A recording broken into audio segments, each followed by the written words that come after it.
दोस्तों, मैं आपको बतलाना चाहता हूं कि डिजिटल प्लेटफॉर्म न्यूज लॉन्ड्री ने एक बहुत खूबसूरत पड़ताल की है और उसमें उन्होंने बाकायदा सबूतों के आधार पर वो क्लिप्स पेश की हैं या वो वीडियो रिकॉर्डिंग पेश की है जिसके जरिए वो बतलाने की कोशिश कर रहे हैं कि देखिए, सवाल एक से हैं, तीन अलग अलग चैनल्स हैं मगर एक से सवाल पूछे जा रहे हैं। और वो तीन चैनल्स कौन से हैं? मुकेश अंबानी का न्यूज 18, एनडीटीवी और आज तक न्यूज चैनल, ये तीनों उतरे हैं।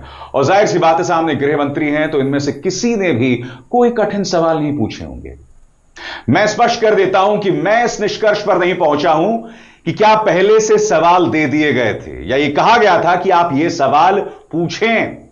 मैं यहां पर छोड़ता हूं दोस्तों, और आप खुद इस निष्कर्ष पर निकलें कि क्या यह सवाल पहले से तय थे। मसलन एक कॉमन सवाल जो पूछा गया कि क्या आप और प्रधानमंत्री नरेंद्र मोदी बेस्ट फ्रेंड्स हैं, BFF हैं, बेस्ट फ्रेंड्स फॉरएवर, यानी कि सर्वश्रेष्ठ मित्र सर्वदा।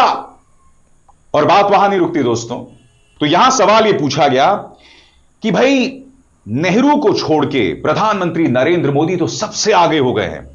सबसे बड़ी बात, जब टफ सिचुएशन होती है तो क्या आप दोनों में कोई मतभेद सामने उभर कर आते हैं? दूसरी तरफ याद कीजिएगा दोस्तों, कल ही मैंने आपको इस मंच पर बताया था कि राहुल गांधी दक्षिण अमेरिका की यात्रा पर गए हैं और आने वाले दिनों में आप देखिएगा भारतीय जनता पार्टी, उनका पालतू मीडिया अब उनके खिलाफ दुष्प्रचार चलाएगा।